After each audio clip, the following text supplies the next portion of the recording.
This is Centered, where faith meets everyday life.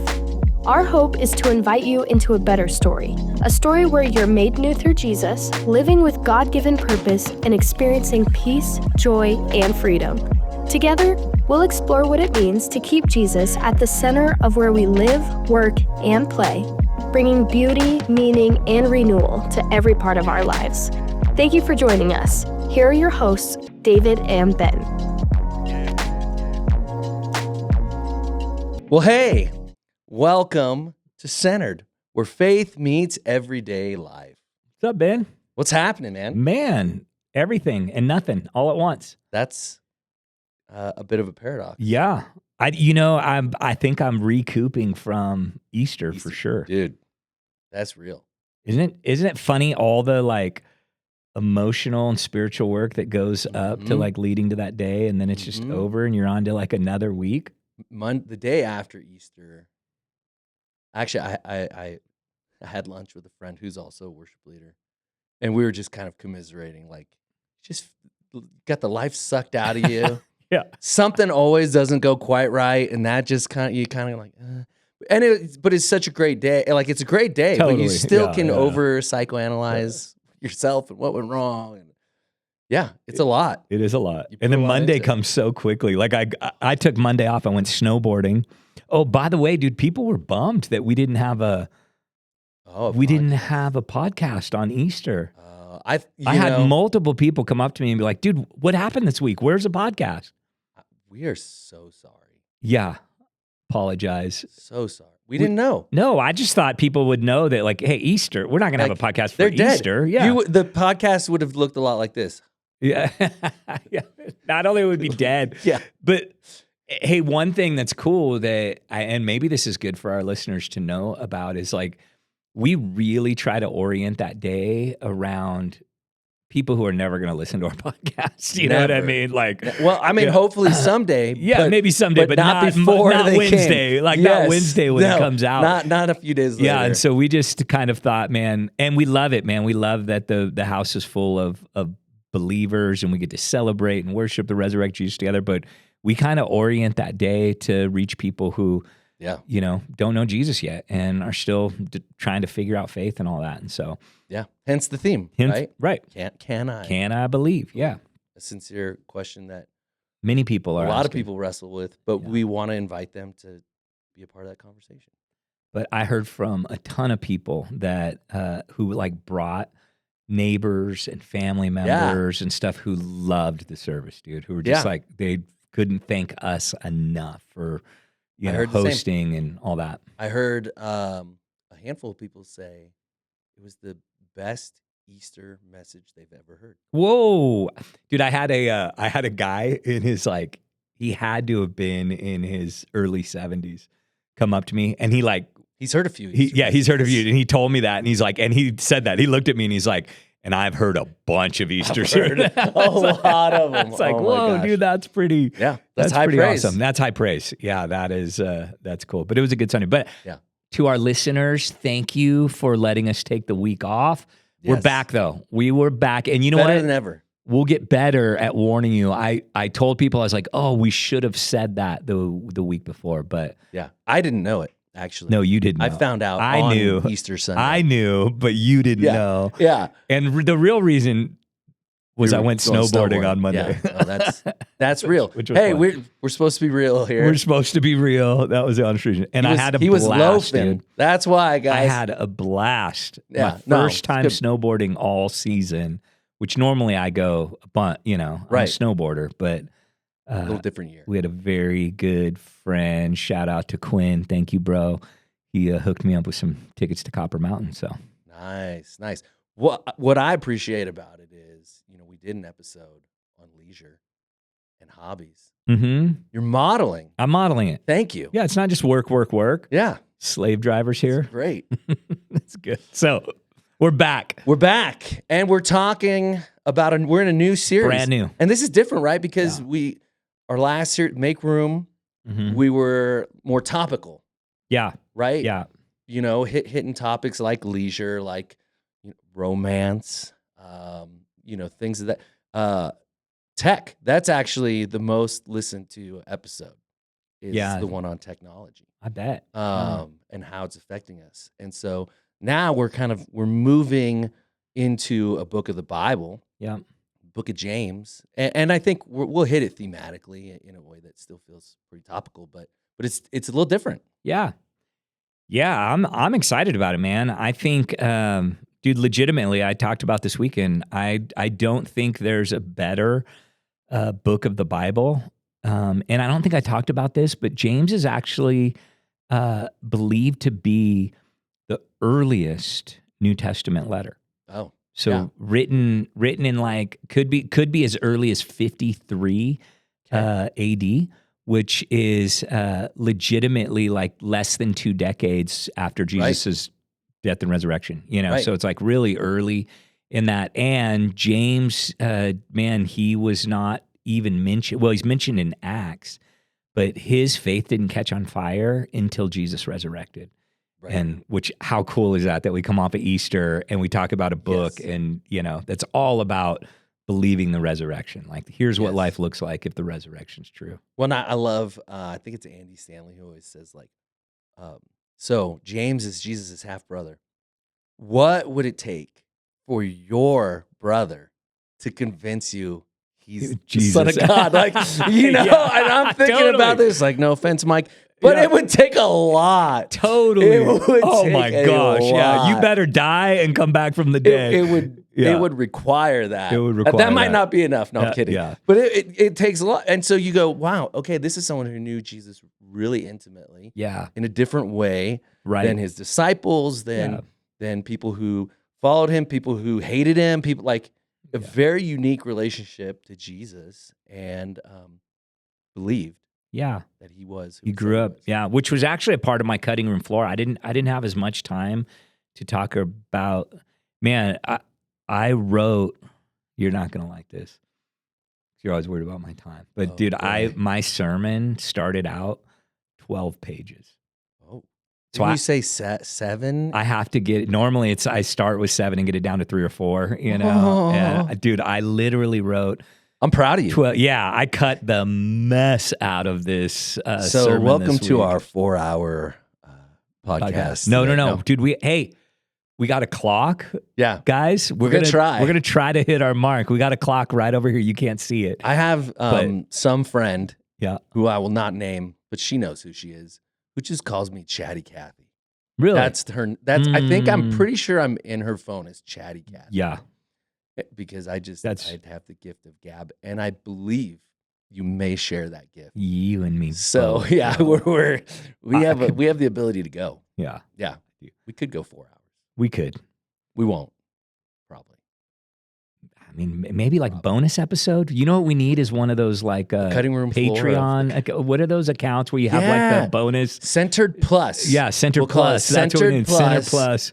It's just Yeah, you know, paid subscription. $10 a month. Centered You get- Plus, and you can listen to 3 hours of nonstop. That's how we're gonna battle inflation. Yeah, Courtney would love us. She would hate us. She'd be like, I better be getting that $10 a month. Like Because she has to edit all this stuff. she and put it does. together. She Yeah. does. Oh, So it's yeah, good. but this is a good segue into the cutting room floor. We've got the drop. Beautiful. It's wonderful. Yeah, just looking at the intensity of James and Jesus's relationship, of like just what you were saying. Yeah. That was one of the things we didn't have time to talk about, but I think it's really important to sit in that for a moment of like, Yes. man, yeah, he like was probably, you know, maybe 3 years younger than Jesus at the most, Right. you know, in that culture, in that world. And he watched him grow up. He saw him as a little kid. He must you have know, been the golden child. yeah. You know, Oh, like gosh. oh gosh, mom and dad are comparing me to you again. Totally. Like It's like on the Brady Bunch, the Marsha. It was Right, like Jesus, right. Jesus, Jesus, Jesus, you know, like, oh man, why aren't you more like Jesus? yeah. That just got to be awful. It's horrible. man. It's no wonder horrible. he didn't believe his son. Yeah. He probably hated him. Yeah, he's like, he's crazy. Let's go. Get him out of here. Yeah. But he turned around, man. And yeah, that being one of the earliest discovered manuscripts of the early church, I think is cool. And the cool thing about it is it wasn't, what's neat about this is it wasn't written to one congregation. Right. So it wasn't like addressing like, hey, this is what's going on in Corinth or this is what's going on in Ephesus. It was like, hey, in my time following Jesus, here's some of the wisdom that I have that I really want the church in general to get. Like these are Right. things like Everyone. for the whole church.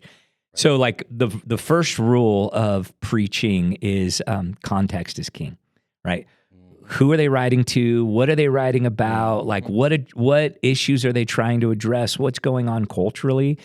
And this one legitimately, kind of like Proverbs does in the Old Testament, kind of transcends context. It's just Right. like this is what Jesus taught. This is what the gospel does. And so I think it's a really good book for us. Yeah. Yeah. I mean, there is context, but he's not writing to address the context. Right. Yeah. You know? So, Yeah. You just so, like, yeah, it does. yeah. It really I mean, he does. sees things happening in culture, but they're the same things that happen, in our day and age. And, which is the second thing I didn't really, oh man, there's so much I want to talk about knowing a different view of God Yeah. and how creative. Yeah, I got a bunch on that. Okay. All right. Well, maybe I'll save that then for our other segment. But I didn't get to talk about worldly wisdom. And I actually think it's going to come up a little bit. I think Paul's going to hit it in a couple of weeks, this idea. But and that's why I kind of took it out because I know it addresses it again in the text. Yeah, you touched on it like that much, but yeah, but there is a worldly way of thinking that never goes right. Nope. Like we have like the UBU. I love that. UBU, like, yeah. Well, which It's version just of me? permission Yeah, to like be the jerk stupid. version of me when I'm, and it's like sounds good when you first hear it, but when you start breaking it down, it doesn't hold up No. in the world. And so, man, I don't know if there's like I'd love to hear from you. Like, are there things that you hear going on in culture right now, like worldly wisdom that you're like, dude, that's just dumb.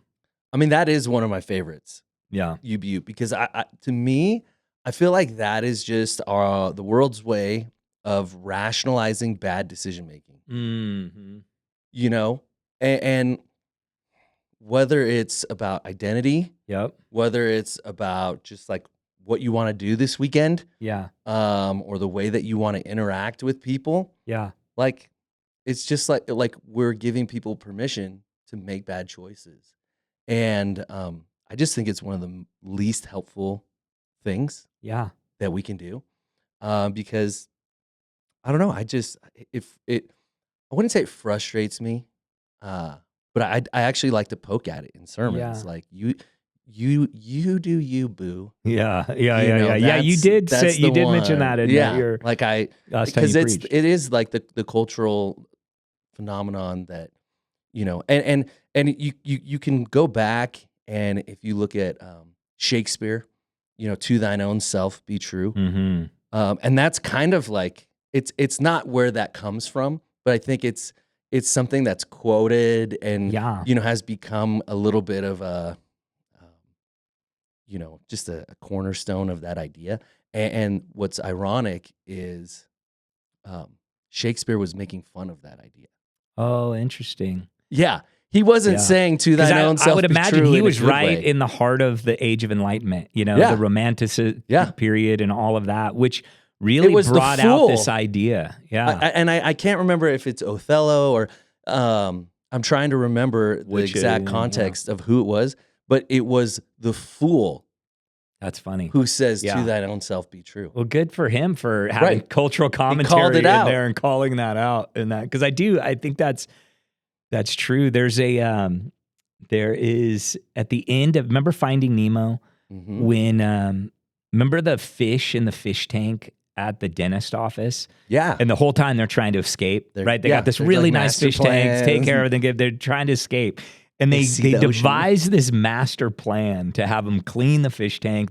And so they come in, they clean the fish tank, and all the fish are in these bags. Mhm. And then they, like in their brilliance, they're like, now's our chance. And they jump into the ocean, right, in these bags in there. And now they're sitting there. And at the very end of the movie, it runs to them. And they're all sitting there trapped in these bags. And they look at each other and they go, now what? And I feel like that's what Yeah. worldly wisdom is. Like it Yeah. promises you this freedom, Yeah. right? But really it just becomes another even more confined bag or world that we live in. And so when it comes to trusting the wisdom of God, the wisdom of the world always wants to control you. And the wisdom of God wants to set you free. And that I wish I could have talked about that just a Yeah. little bit more in One, we love to cherry pick, yeah. Oh yeah. you know?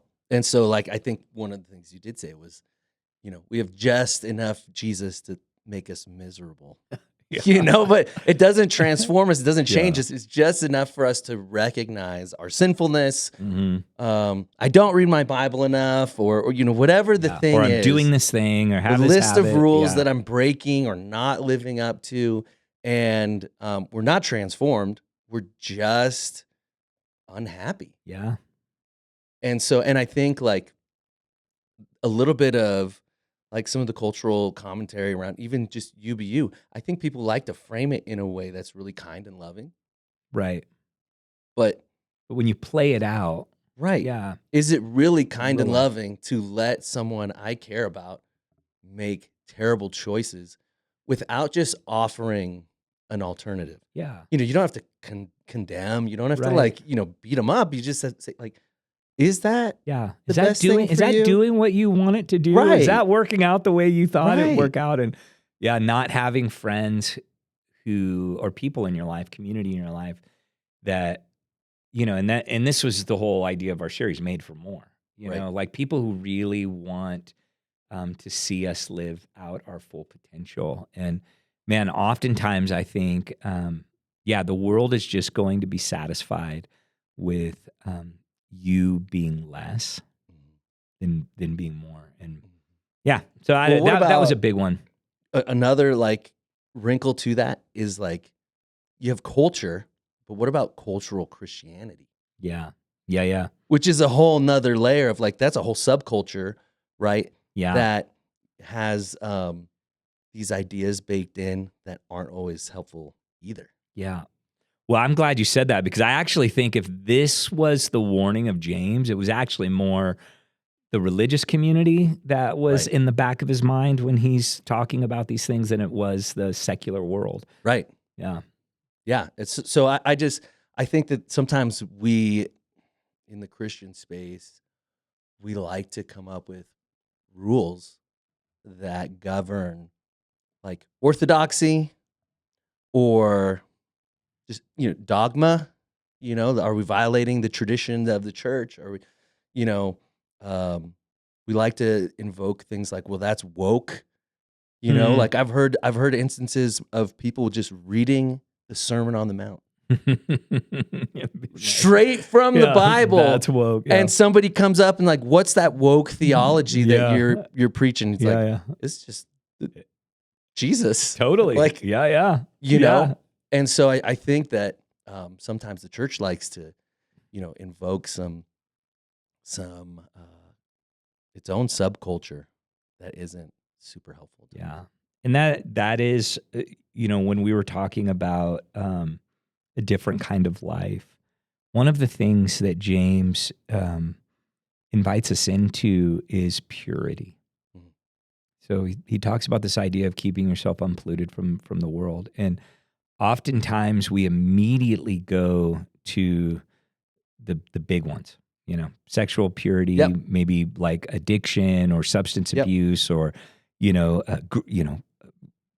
stealing or murdering or adultery or, we go to the big ones. But what's funny is if you thread out James, he's actually not talking about those types of things. He's talking more about like next week we're going to talk about like showing favoritism. Mm.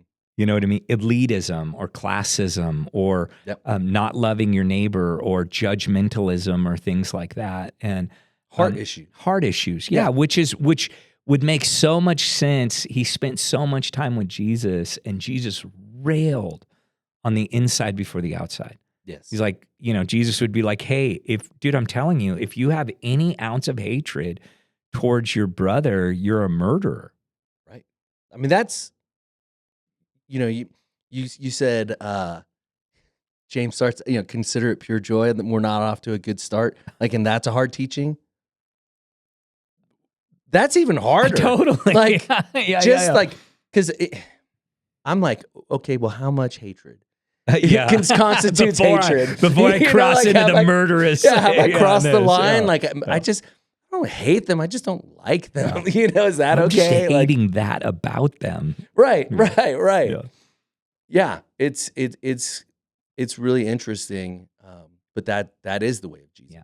And I think we've done a good job teaching through defining morality biblically, and just not that those types of moral things aren't what he has in mind, because they do. Yes, he wants us to be, our sexual purity has to do with actually embracing and preserving the dignity of one another instead of just using one another for our own gratification. So it more than just the acts. He's talking about the heart of things and really wanting us to love our neighbor as ourselves. That's like at the heart of what James is wanting the church to live into, that we will figure out like the radical power of the kingdom if we address our heart issues before our hand issues, There. Right. Well, because the heart directs hands. Totally. 100%. Like I do what's in my heart. Not always. Sometimes I do the right thing even when it's bad that's heart. not in my but heart. Eventually it'll catch up to you. But yes, but as a general rule, the heart leads, the hands follow. Yep. And that's why it's so critical that our hearts are right. Yeah. Yeah. For sure. It's good. Well, I think that's a good point to move into our next segment. Hit it, Ryder. Just for funsies. All right. So you mentioned in the sermon, green bubbles, Dude. Too much to your own demise, Dude. I got there was multiple messages in my inbox about defending androids this week, dude. And dude, I'm telling you, there was beautifully, everyone took it with Jess. It was all masked in LOLs and all of that. Yes. But dude, there was some clever like theological foundations for why people think Android is better than iPhone. Wow. I think it would have to be clever. Yeah, you and I are definitely we're definitely Apple in, people. We're all in. Yes, it's not the audience. So I want to talk through some green bubble confessions. So okay. I just sent you a meme. Yep. And so it's this is just for fun, but when I text someone for the first time and their bubble is green, yeah. And so I want legit. That's legit. It is how I feel. Yeah. It's not personal. The person can be great, but their bubbles sometimes aren't. And so, but what I wanted to do is dive into kind of it's funny, but also a little bit sad.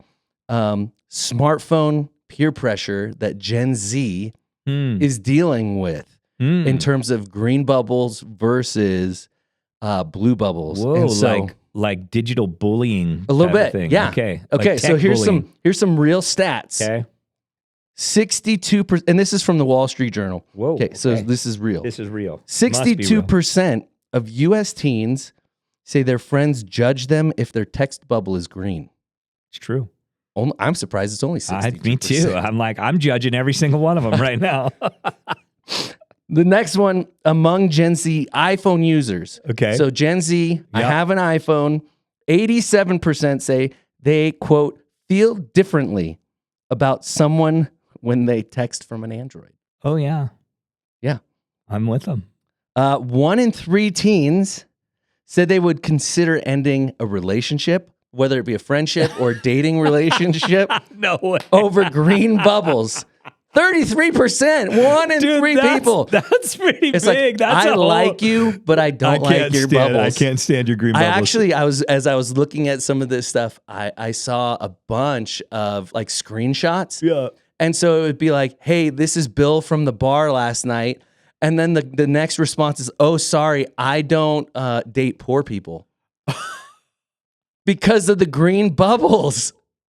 I mean, just like such savage stuff. So this is Dude, that's this hilarious. is real. Yeah. Like they have real anxiety for reason. Our production team is laughing. They're back laughing there. in the other room. I can hear I know. them laughing I back know. in the room. Okay, Which is so amazing. Here's another thing. This is a real thing that Apple, and so this is for all you who hate Apple. Yeah. Yeah. Apple intentionally uses a worse compression algorithm on Android videos and images in iMessage. So have you ever gotten a video from someone with an Android? Yeah, yeah. It's garbage. It is garbage. It's pixelated. They do it on purpose. It's not even standard def. They do it on purpose. They're creating this They are. dividing wall of hostility between two people. Are. Another one, Apple executives privately admitted that iMessage exclusivity helps keep families loyal to iPhones. So they were having this dialogue about, should we put iMessage on Android? Because we could. Aren't Android phones expensive too? They are, some of them, but they're also like a lot of the like free phones Oh, or some of the gotcha. cheaper Yeah. Android Yeah, phones. yeah.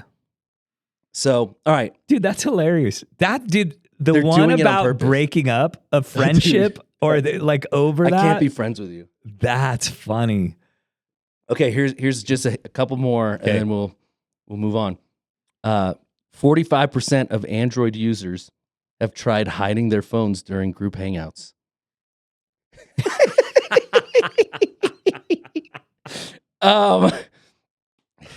Dude, I was like, it's a, like seriously, I'm like mildly annoyed by it. But like some people take this real seriously. Too seriously. Dude. Way We're too seriously. joking. We're laughing about it. I am never. I will Like, text people. dude, I love with- you if you have an Android. Yes, I don't I will care. never break up with you. Like it's I all won't. good. I won't join you, but Right. I love Yeah. you. Totally. Yes, yes. This That's a one, good one. This one, I think is okay. 30% of parents have grounded kids over quote disruptive green texting habits. I don't think that's real. That was one that has to be. ChatGPT made up. Yeah. That's- Yeah. And then 12% of Gen Zers think green bubble syndrome should be recognized as a medical condition. Also not real, but Also I just not thought those two are real. funny. Yeah. Yeah, I kind of made those up. Poor Android users, they feel like left out. Yeah. I mean, Like, and like they're that's different. a real thing. Yeah, totally. You know, and Apple's perpetuating it too. Like they're named in lawsuits. Like I think the Department of Justice has some kind of lawsuit against Apple that because they can't of do this. Like they can't. Yeah. Yeah. That is insane. Your green bubble shaming. They are green bubble shaming. But if you think about it, if you could have blue bubbles on an Android, wouldn't the people who do it for social stigma reasons be more inclined to get an Android? Yeah. So, I mean, on the one hand, it's a bit savage of Apple, but it's clearly just a business decision. Yeah. I don't think they're trying to make Android users' lives miserable. No, but there is some lot of like, it's funny, like you talk about pretending to be an iPhone user when you're not, because iPhone users have certain, and so, you know, like this could go in race and gender and like it could go so far, dude. Yes. Like how all this stuff works, like why people, change their behavior or want to change their sex or things like that because they feel more advantaged in a certain culture or whatever, you know, like Right. It's a microcosm. Microcosm. Very micro. Wow. But dude, we live in a weird, complex world, bro. crazy world. Yeah.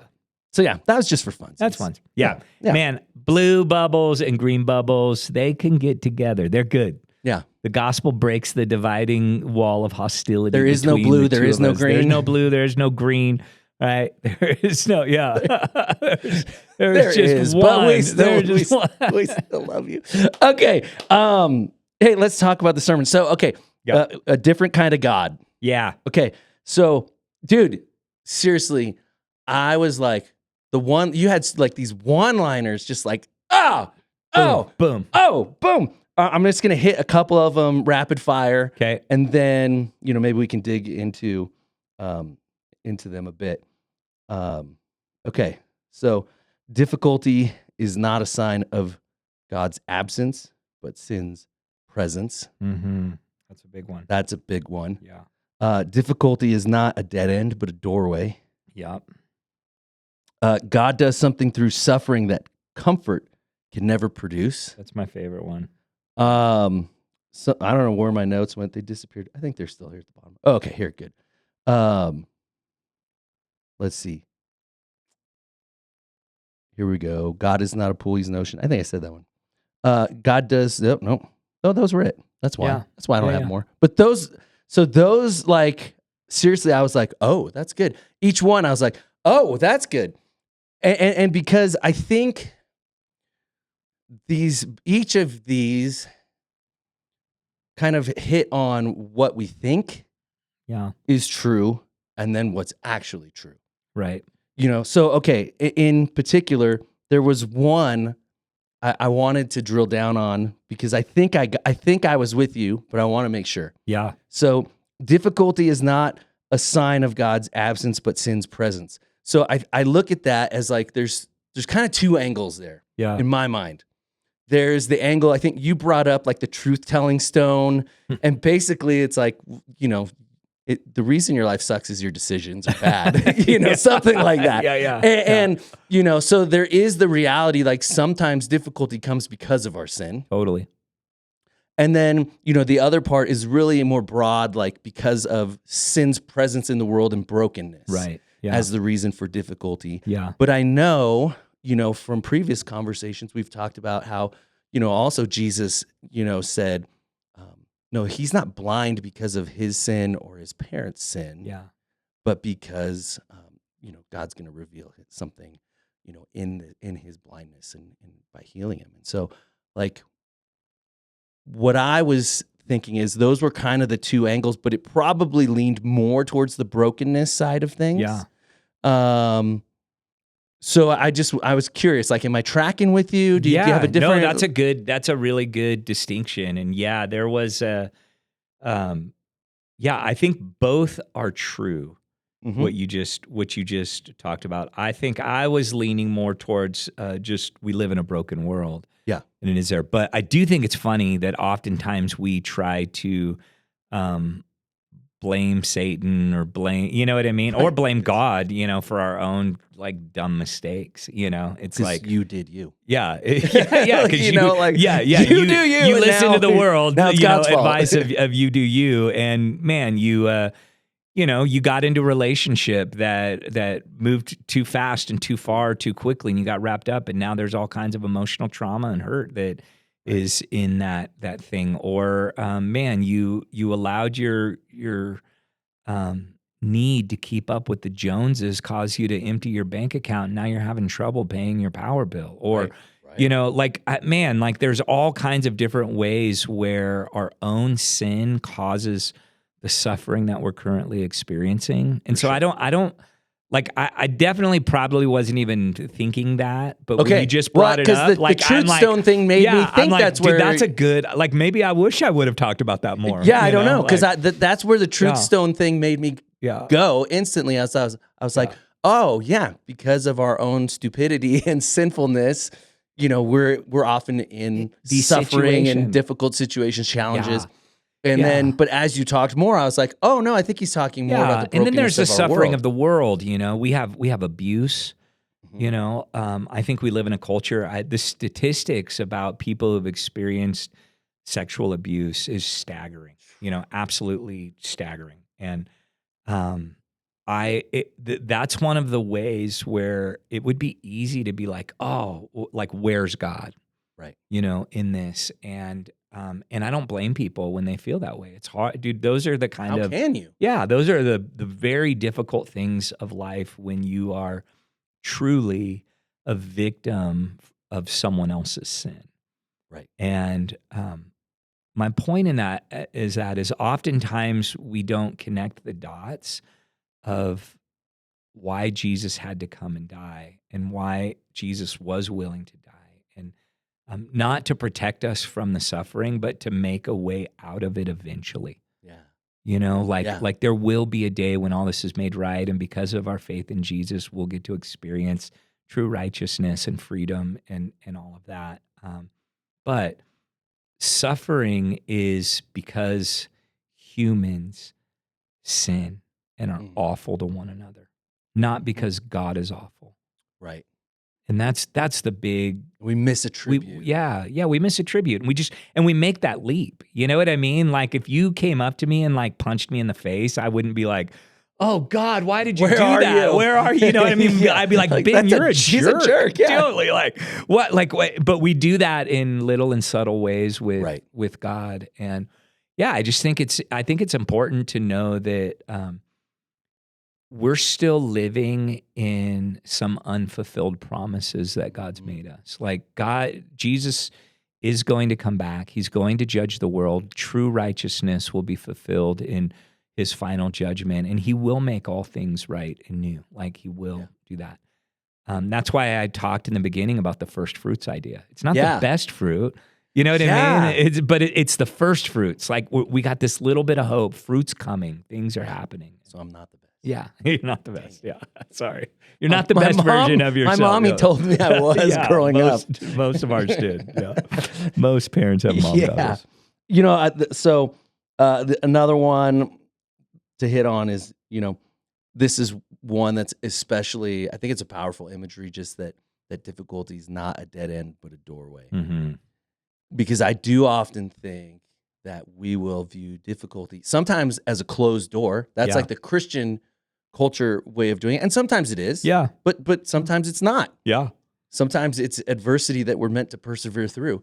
But we often look at difficulty as something that's like, poof, it's done. It's over. We're not going that direction. When actually it is a doorway. It's a pathway to understanding ourselves differently, understanding God differently, or understanding what he's doing around us. And so, you know, I think it's a really helpful metaphor for someone to go, oh, this isn't a stop sign. You know, this is more of a detour. Yeah. Yeah, it's funny. I sat with someone today who has who had cancer, and she got it removed and it's gone, and luckily, but in the operation there was some difficulties that made it so her recovery time's longer, and she has to go back in and have another surgery. And in that, she was just talking about like she was really frustrated at God, like real like it's like she had an army of people praying for her, and like it, you know, and but she sat there, and we sat there, and she goes, if this wouldn't have happened, like she's like 3 weeks before she got her cancer diagnosis, God was working some stuff in her, like revealing some stuff about what he wanted to do and all this stuff.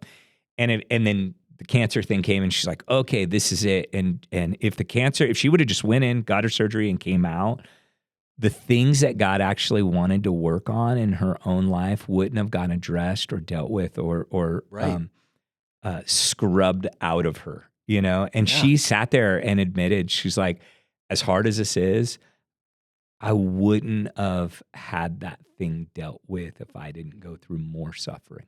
Yeah. And you're almost like, well, how much more, you know, cancer, like how much more suffering do you want to go through? And you're like, and it was crazy because there was a sense of, she's still frustrated. It's still hard, but there was also this underlying sense of like, I know this is the only way. This is the only way that this would have happened. And she sees that. And I'm just like, that's crazy. Yeah. No, it's true. You know, one of my sons, Benjamin, he broke his wrist. He's broken it twice. Yeah. In this school year. Yep. And, you know, he's 14.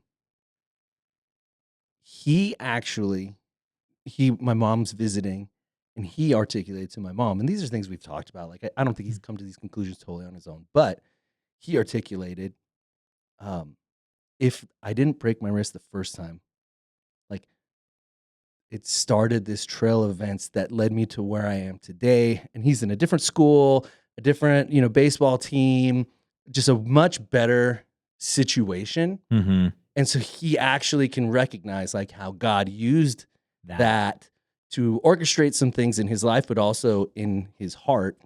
Yeah. And so it's it's so true. I mean, man, when you're 14, that stuff stinks. Totally. Like that's rough. That's world changing at that age. Those things. Because sports yeah. are everything, Yeah, and totally. and so for him to have that recognition is really cool.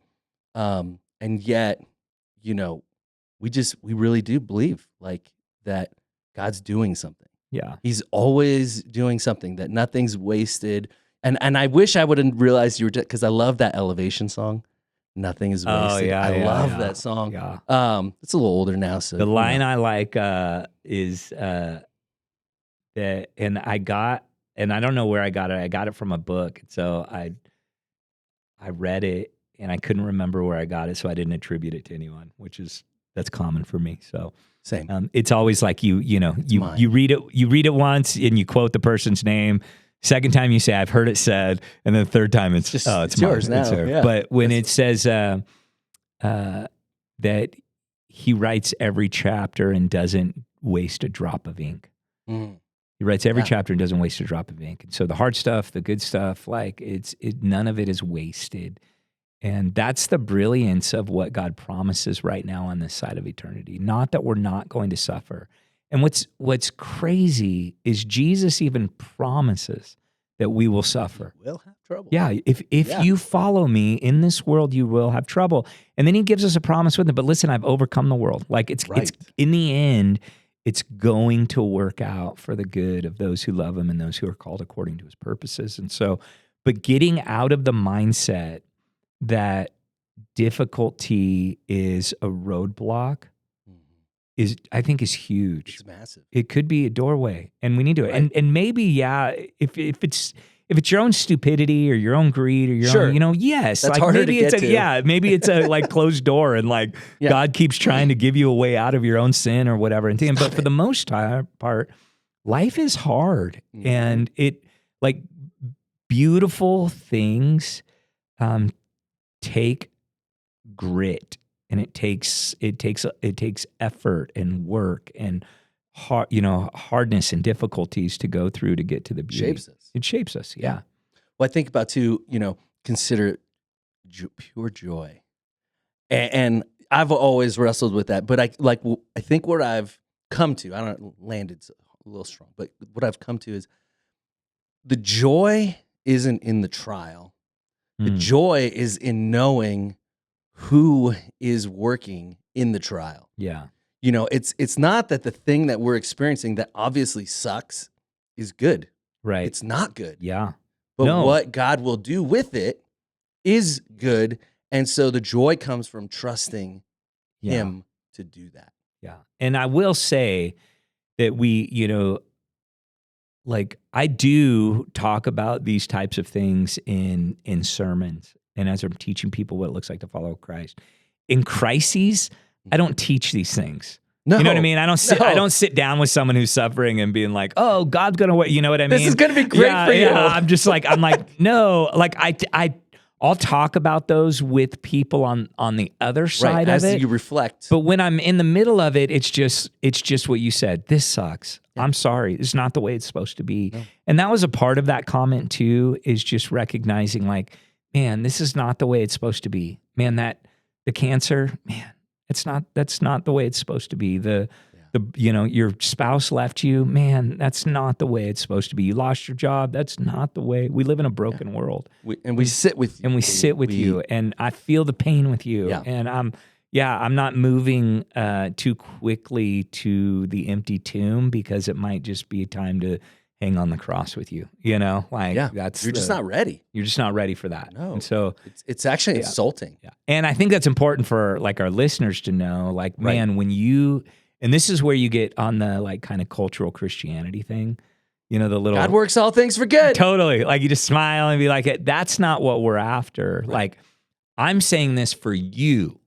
Right. Like, I'm not saying this for me to be the like encourager or coacher, in those moments. I'm saying it so that we understand like how the world is, but we still sit with people. Yeah, still sit with people in their pain, and we don't move to that truth too quickly, because I see it happen all the time. Well, we diminish people's pain when we do that Totally. inadvertently. We think we want to lead you towards something good.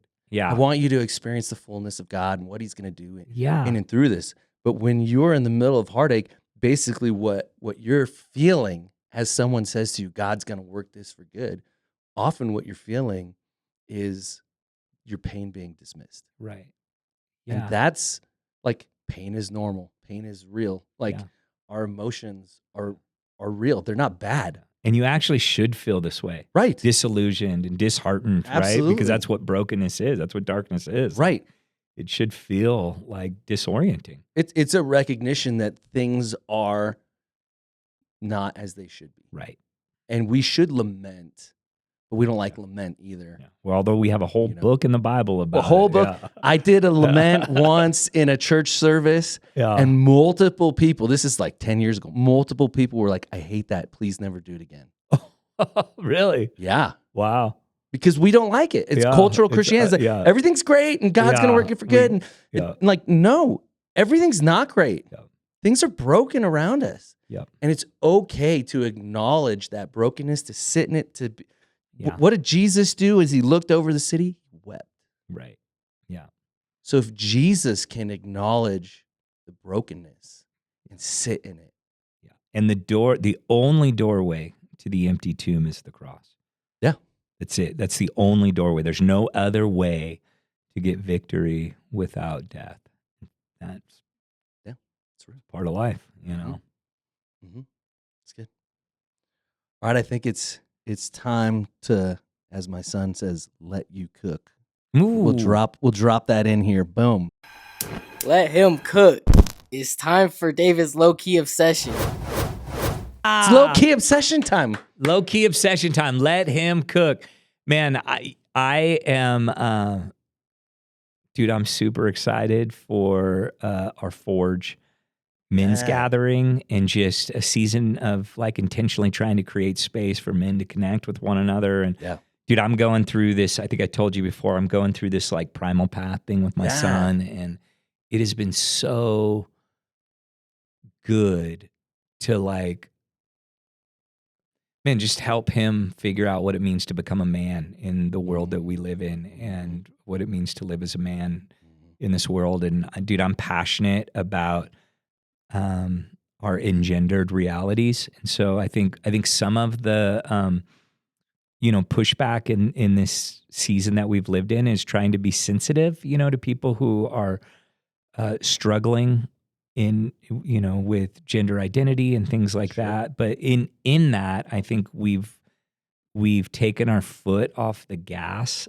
a little bit of defining manhood for the next generation, and I think that's just as equally a struggle. Right. But when all masculinity is toxic, Yeah. that's a problem. That's a problem. Like, yeah. there is a valid, like, toxic masculinity Yeah. thing that's real. Yeah. And there's a real toxic masculinity, and there's a real like oppression of women in the church that we as church leaders that is male heavy need to be aware of and sensitive to, and we need to figure out ways to empower female leadership in our church. And I'm passionate about that. That's a big part of like who I am. But on the other side, I don't want to let off the gas of defining manhood well for my son or the men of this church. And so I'm excited to at least start. I mean, this Saturday is our first thing. We're initially Right. just start hanging around together, but I think it marks a new season Yeah. for Mosaic to really, lock into that reality and try to figure out how we do that well. And Yeah. No, I'm excited for it too. And men, if you're listening on Wednesday, I was just informed Wednesday is the last day to register. Okay. So do it today. I know your wife's been telling you, hey, are you going to go to this thing? You need Totally. to sign Yeah, up. yeah. And you just keep forgetting or Sign whatever. up. Do it today. Yeah. But yeah, it should be great. And I'm looking forward to it as well. And so, yeah, low key obsessed. Low key obsessed, man. Love it. Yeah. I love it.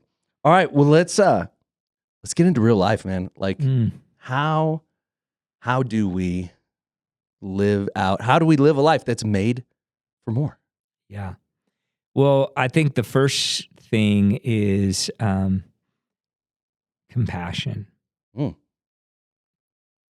I think at the end of the day, we need to have compassion for the vulnerable. So when he's talking about the widows and orphans, in that day that like our culture's different, and this is one of the cultural things, but these were people who were vulnerable and could not provide for themselves, and that's what, man, remembering the poor, remembering the vulnerable among us, remembering those who are oppressed and forgotten and overlooked or even hated in some areas. I think, man, we have to be a people that remember the poor. And I think it helps us remember our own spiritual poverty and helps us identify and relate to our own need for help in Jesus Christ. And so if we're going to live in any way, shape, or form as into the moreness that God has for us, it's considering the least of these people who are not well received in our community. And I think this day and age, it could represent a lot of different types of people. Different groups. Yeah. Yeah. Well, I think too, like, sometimes we like to help the poor from a place of entitlement. Mhm. Like, oh, I'm up here. Yeah. Let me help you who's down here, as opposed to, a place of humility and empathy. Yeah. And the things that you're talking about. Just And seeing- gratitude. Like, right. man, I'm so thankful that I was born in America. Right. What are the I mean, that's just a, you know I what didn't I have mean? anything I didn't to have do with anything that. to do with that. Like, No. that was just crazy. No. Or I was born into a whatever. Like, Yeah. some people are born into privilege and born into families that their parents stayed together and some weren't. And, Right. You get into like the whole like Hollywood nepotism stuff, and it's Yeah. like, there's tons of nepotism. It's like the world has always been that way, Yeah. first of all, but also like they didn't control where they were born. Yeah. And so that, yes, we should come to, caring for the least of these, caring for the poor with humility and empathy and gratitude. Yeah. And I think it's really easy sometimes to lose that. Yeah. And I think when we do, we're like checking something, going back to the spiritual checklist, Yeah. the morality, but it's not affecting the heart Yeah. and who we are. It's really just doing something so that we can feel good that we did it. Yeah. As opposed to doing something so that we can do good Yeah. for those in need. Yeah. And I just think we have to be careful when we, like, I think one of the big things right now is the immigration piece that's going Yeah. on. And there's a lot of vulnerable, poor, oppressed people that are trying to find a better life and looking to America to try to fulfill that. And I'm all for, like, legal migration and border policies. And, I don't think we can just have open borders. I don't think that's the answer. But what I want people to be careful of is some of the rhetoric that robs the dignity or responsibility that we have for people who are in that situation. My grandma was a political refugee from Cuba. Like, her life was threatened, and she literally came on a boat, came here illegally. You Yeah. know what I mean? And My grandma was a quote wetback. yeah. I So- lived in San so, Diego. I I mean, lived on the border. I Yeah, know like what. that's not a kind term, it's but not a kind term. but yeah. it's how I'm here. Yep. And so I have a ton of compassion for that, and I'm glad my grandma's life was spared.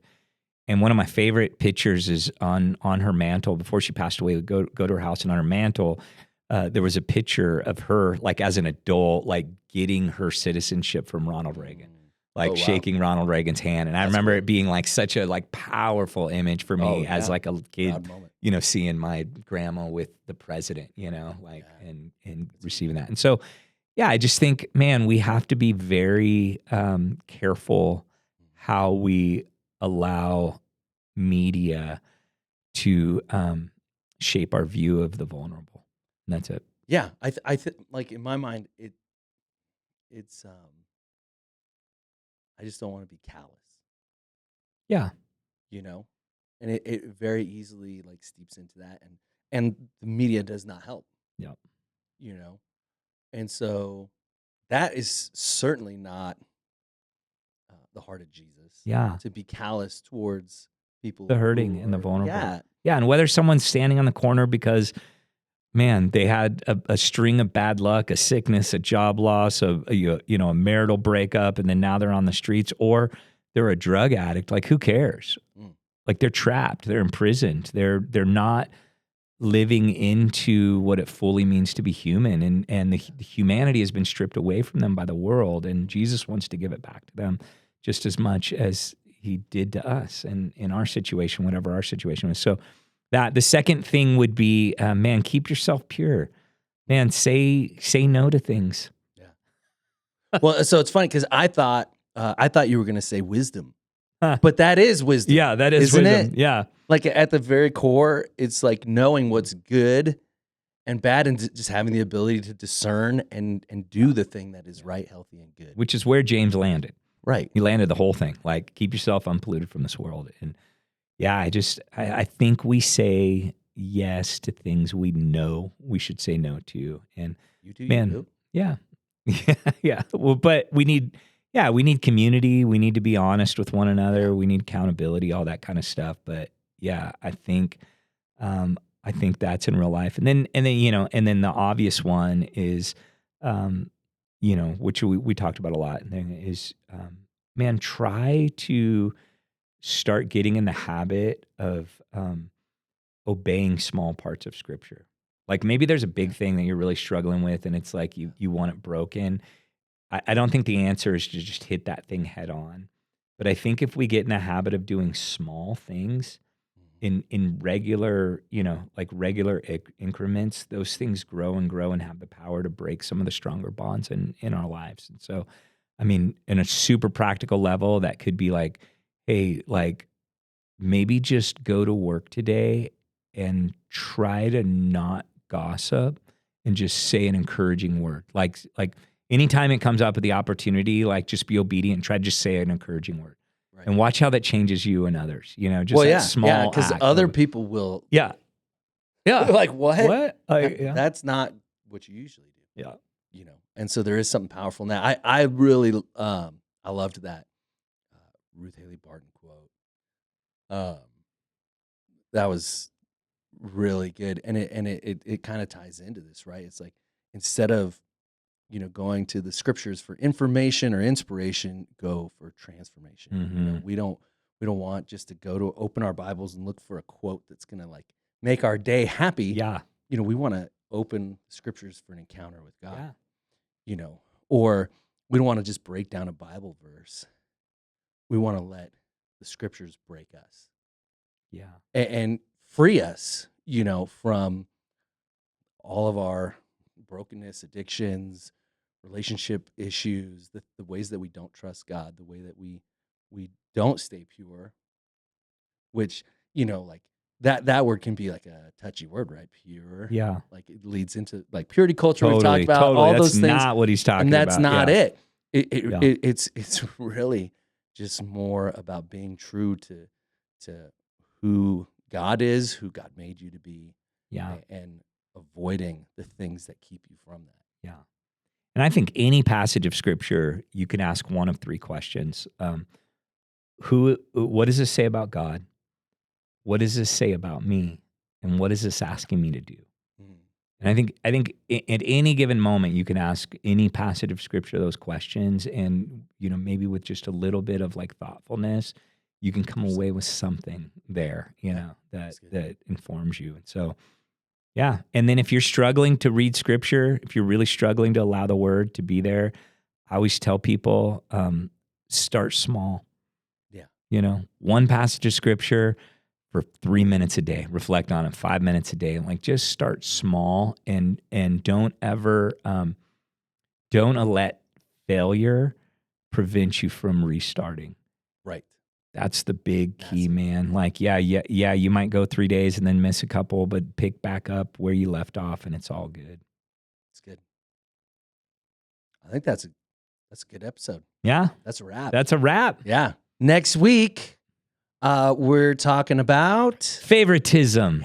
That's right. You touched on. Yeah, that earlier. yeah. Yeah. I'm excited about Yeah. it. No, it's going to be my favorite podcast. For sure. Favoritism. Yeah. Hey, Again, thank you so much for listening, watching. Hit us up with a question, write a review, leave a comment. We'd love to hear from you. And man, just have a blessed week. Yeah. Thanks for tuning in. Thanks for listening to Centered. Be sure to subscribe, leave a review, and share this episode with a friend. You can listen to Centered on your favorite podcast platform or watch on YouTube. To learn more about Mosaic or connect further, visit us online at welcometomosaic.com. See you next week.